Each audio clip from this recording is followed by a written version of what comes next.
So the third new rule of money is, I think the big mistake is, I hear so many people say it's important to save. That's ridiculous.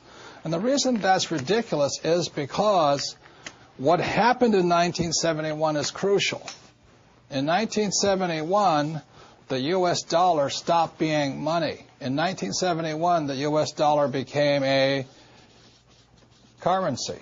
And what that meant is Richard Nixon, in 1971, the president, took us off the gold standard. That's like giving an alcoholic free rein to the bar, or it's like giving somebody who can't control their spending unlimited credit cards. So what's happening is all the savers today are losers. You know, the problem with 1971 is that the federal government keeps printing money, so the value of your money keeps going down. So these people, I'm saving, and if you notice, as the value of the dollar goes down, prices go up. So they call this inflation. You know, you look at in 1997, oil was about, I think, $10 a barrel. 10 years later, it's about $135 a barrel. So they say it's inflation, but really what it is the dollar's value coming down. So savers are getting wiped out today. So just keep saying to yourself and to your kids to save money, that is not the new rule. That's an old rule. So a very big problem for most people is stop using the word save and use the word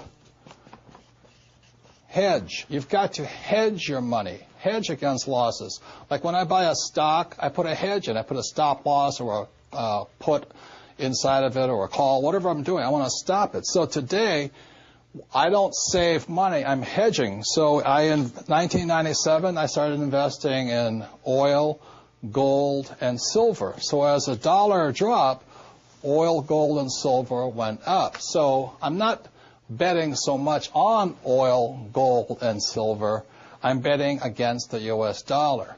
And that's why this idea that you're going to tell people you need to save money, that's really, really an obsolete idea, because the idea went obsolete in 1971.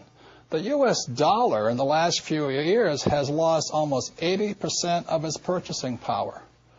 And the prediction is, because this has happened throughout history, it happened thousands of years ago with the Romans, with the Greeks, with the Germans, with the English, the Japanese, and the Chinese. Every time they've made money into a currency, something you could print at unlimited, every time that has happened, the currency has gone to its true value, which is zero. So I am afraid as this economic volatility continues, the savers who were operating by the old rules of money are just going to get wiped out because the purchasing power of their dollar is going to go down. So even if the bank's paying you 5 to 10% interest, you can't keep up with the banks printing money. So that's the old rule of money, is saving money, and the new rule is hedge. You've got to be able to see what's coming up as something else is coming down.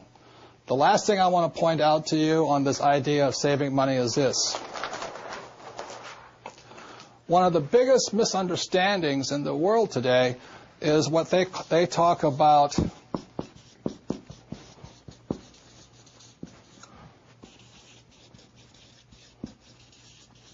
if I misspell again, apologize, is the U.S. Federal Reserve Bank, which I believe was created in 1913.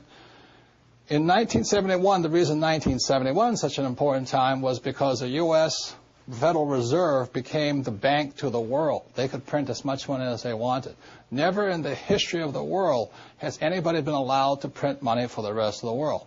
Let me backtrack one more time. I talked about how the Romans did it, the Greeks did it, and all this. Every time people have done this, chaos has broken out, and that's why there's chaos in the world today. So in 1913, when the U.S. Federal Reserve Bank was created, they were basically allowed to print money for the world. Every time that has happened throughout history, a despot has arrived. For example, in 1933, a man named Adolf Hitler rose to power when the Weimar Republic was allowed to print as much money as it wanted to do. And in Russia, when Russia's currency broke down, a man named Lenin rose. When the Chinese economy broke down, Mao Zedong rose. When the Yugoslavian government broke down, Milosevic arose. So we're in that critical point right now, and one of the causes of it was in 1933, this thing called the U.S. Federal Reserve was created. And I think, they've done a pretty good job of making the rich richer. Unfortunately, many of the poor are getting poor. One of the problems of this is you have to understand that, first of all, the U.S. Federal Reserve Bank is not U.S. It is made up of a bunch of international rich guys from all over the world.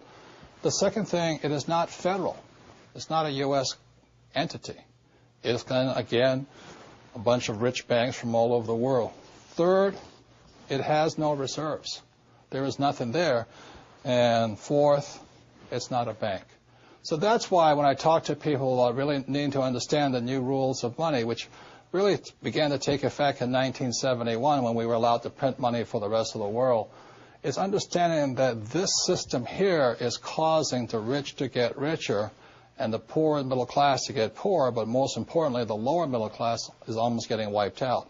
High prices, volatilities in the market, food getting more expensive, gas getting more expensive, savings getting wiped out, home values going around. And the reason the troubles have started, again, is the U.S. Federal Reserve Bank is not U.S., it's not federal, there's no reserve, it's not a bank.